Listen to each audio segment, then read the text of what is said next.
machen wir mal wieder einen hübschen Film über unseren 35i. Und zwar zeige ich euch, wie man die Traggelenke wechselt. Das heißt, wir müssen jetzt die ganze Vorderachse aufbogen. Vor dem Aufbogen löse ich natürlich die Radmuttern. Die Radzieherblenden haben hier unten einen Eingriff, wo man das Werkzeug ansetzen kann. Geht also auch ohne großen Schraubenzieher. Dann lösen wir die Radmuttern. Nur lösen. Abschrauben tun wir natürlich, wenn es aufgebockt ist.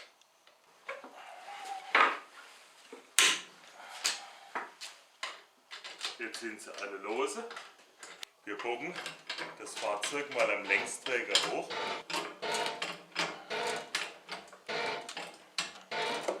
So, dann lassen wir natürlich nicht auf dem Wagenheber stehen, sondern setzen ihn auf ein massives Stück Holz.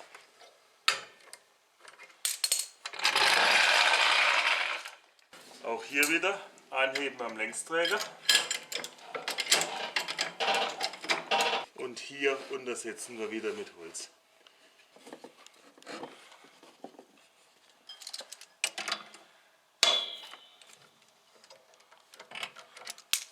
Ein defektes Traggelenk erkennt ihr daran, dass die Manschette rissig wird. Die fängt hier oben an, sich etwas zu lösen. Und man erkennt es daran, dass man Spiel in der Geschichte hat. Wenn man hier mit dem Brecheisen drunter geht und das sich stark bewegt. So, und hier entsteht dann Spiel, wenn der Zapfen ausschlägt. Wir wechseln das Lager mal. Wenn er mal aufgebockt ist, können wir das Rädchen rausmachen. Auf die Mutter hier. Und hier oben auf die Muttern machen wir mal ein bisschen Rostlöser.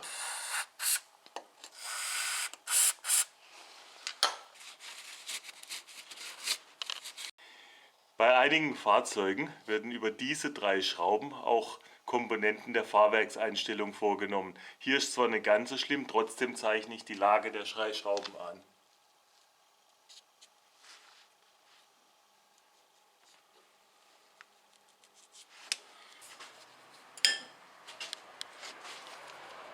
Okay. Die obere kommt schon.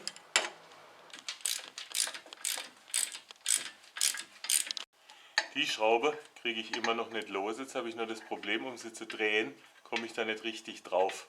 Das heißt, es wird besser sein, wir machen mal schnell die Bremse weg.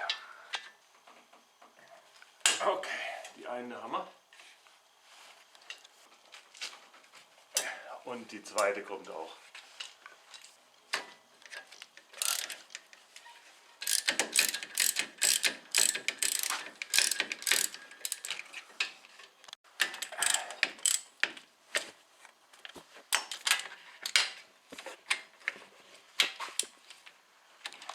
Jetzt ist sie lose. Ich mache mal die untere ganz raus. Und bevor ich die obere raushole, muss ich mir erstmal ein Fleischerhaken suchen. Ah, da hat sie ein bisschen Spiel, das Gelenk. Naja. Den komplett. Noch ein bisschen die Dings zusammen machen. Und dann habe ich mir hier oben den Fleischerhaken gerichtet. So hängt sie gut. So, jetzt kommen wir nämlich hier mit der großen Verlängerung drauf.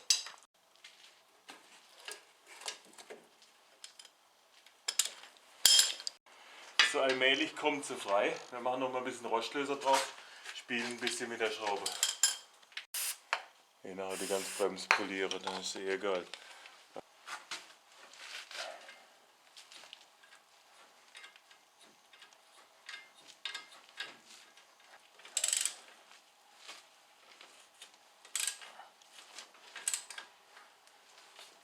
Seht ihr, jetzt hat sich das Öl rundherum verteilt. Jetzt können wir nochmal unser Glück mit dem Durchschlag probieren. Jetzt geht es schon ganz leicht.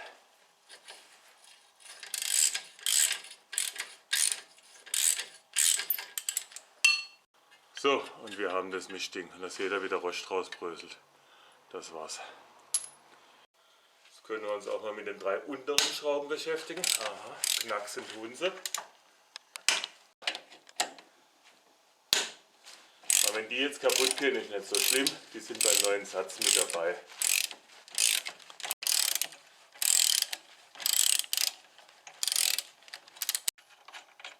Eine.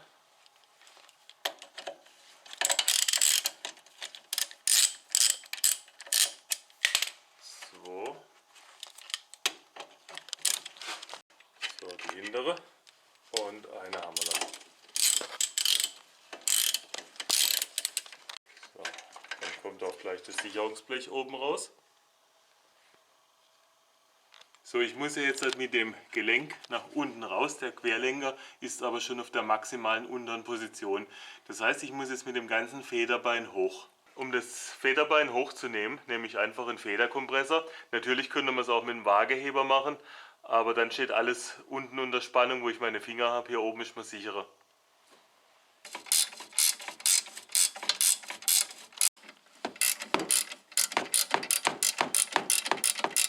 Die Bremsscheibe hängt ja auch nur noch an einem Scheibchen, dann können wir die auch noch gleich wegmachen. 13, 14, 15. Unser Problem ist, dass wir jetzt hier nicht genügend Freiheit nach unten haben und rauszus haben wir nicht genügend Freiheit, weil die Antriebswelle dran ist. Jetzt versuchen wir mal hier das Bremsblech wegzumachen, dann drehen wir es um und dann haben wir die Freiheit, das nach unten rauszuholen. Auch noch ein bisschen Rostlöser.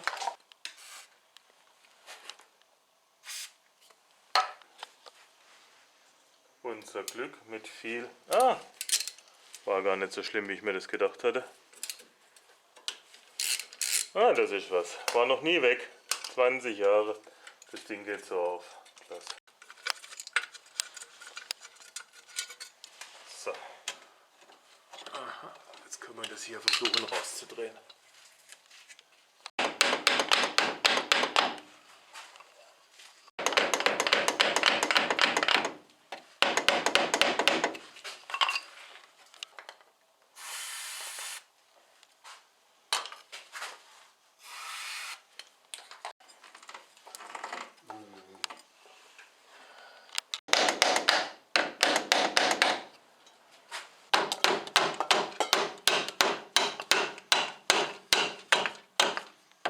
Das ist ja fast rum. Das hat er gleich verloren. Aha, wir haben ihn. Das Ding mit Gewalt nach unten austreiben. Seht, ein Stück ist er schon gekommen.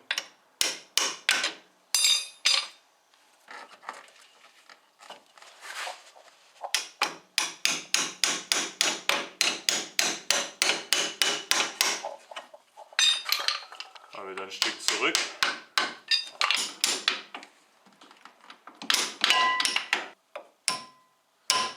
Und irgendwann kommt er dann auch. Der neue Bolzen bekommt hier oben ein bisschen Fett. So, und der muss so weit, dass er gerade oben rausschaut. Dann trifft die Schraube wieder die Nut. Und jetzt können wir das Blech hier wieder in den Querlenker quälen.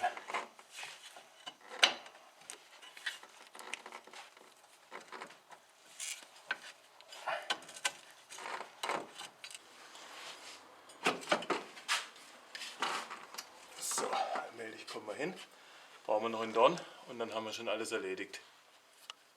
So, oben kommt ein neues Sicherungsblech drauf und von unten müsst ihr jetzt die Schraubenlöcher suchen.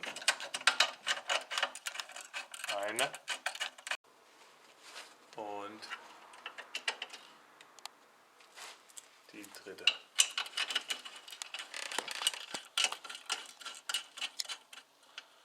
Bevor wir die Schraube wieder montieren, arbeiten wir es ein bisschen auf. Überraschenderweise hat die sogar ein normales 10er Gewinde. Also manchmal erlebt man sogar bei VW Überraschungen.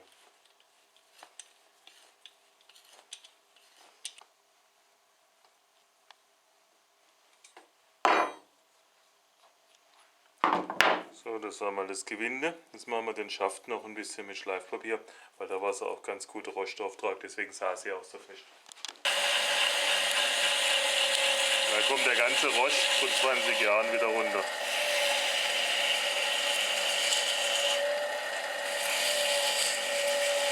Warum die neuen Sicherungsmuttern nicht beilegen, weiß ich nicht, aber ich habe ja ein paar Reserven. Dann nehmen wir eine neue 10er.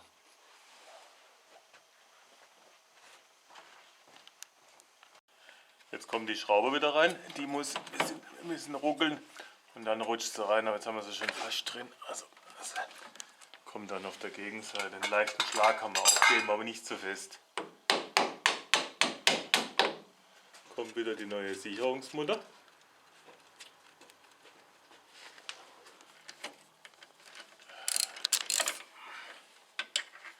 So, die können wir jetzt mal festziehen.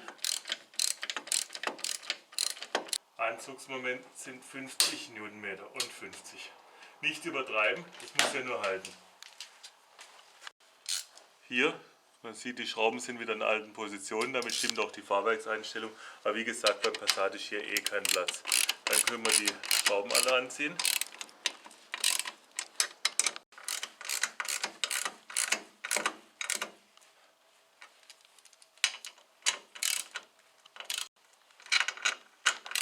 Das sind sehr hochwertige Schrauben und die bekommen tatsächlich 35 Newtonmeter.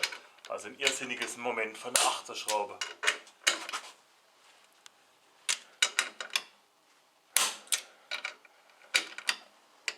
Okay.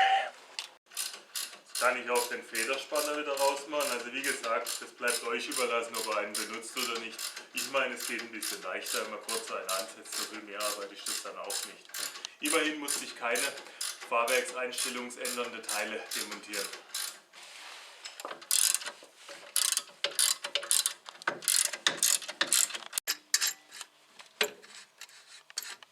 Die Hoffnung, dass ich da freikomme. So, dann kann der Spanner wieder aus dem Auto. Das Blech muss jetzt so drauf, dass diese Kante hier nach innen zeigt und die untere Schraube, ihr seht auch noch den alten Abdruck, die saß hier.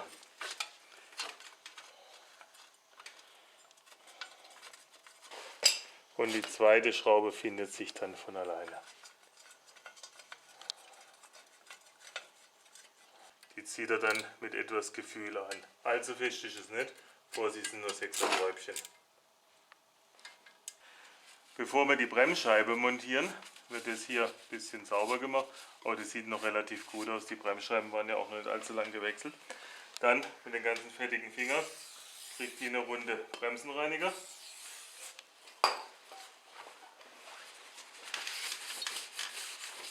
An. Und dann wird auch die Gegenseite noch. Müsst ihr aufpassen, hier ist das kleine Löchchen für die Schraube, die saß unten im Eck. Und hier unten rein. Die braucht ihr nicht allzu fest anziehen, die dient ja nur dazu, dass die Bremsscheibe jetzt nicht gerade runterfällt. Die Rippschrauben für den Bremssattel müssen vor Benutzung hier wieder gereinigt werden. Also einmal die ganze Verrippung wieder vom Dreck reinigen. Nehmt ihr gerade so eine Messingbürste. Seht ihr, wie der ganze Dreck rauskommt.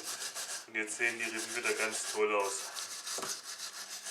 Seht ihr den Unterschied? Hier ist die ganze Verrippung wieder sauber, die kann halten. Und hier sitzt sie mit Dreck zu. Jetzt kann der Bremssattel wieder drauf, wenn er drauf fällt.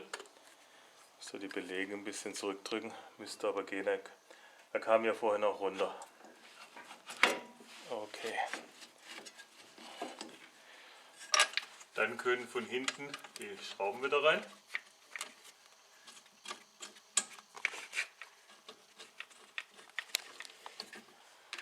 So, die werden ziemlich festgezogen. Drehmoment kommt später.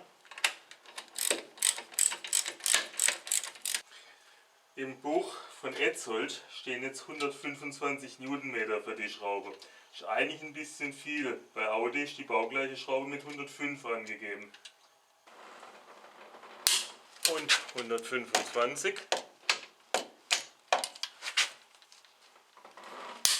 Und auch oben 125.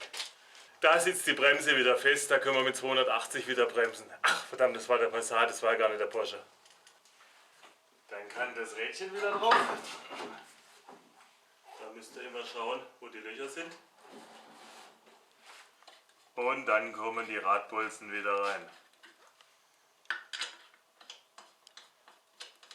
So fest wie es mit der Hand geht. Drehmoment kommt, wenn er auf den Rädern steht. Jetzt kann er wieder runter auf seine Rädchen.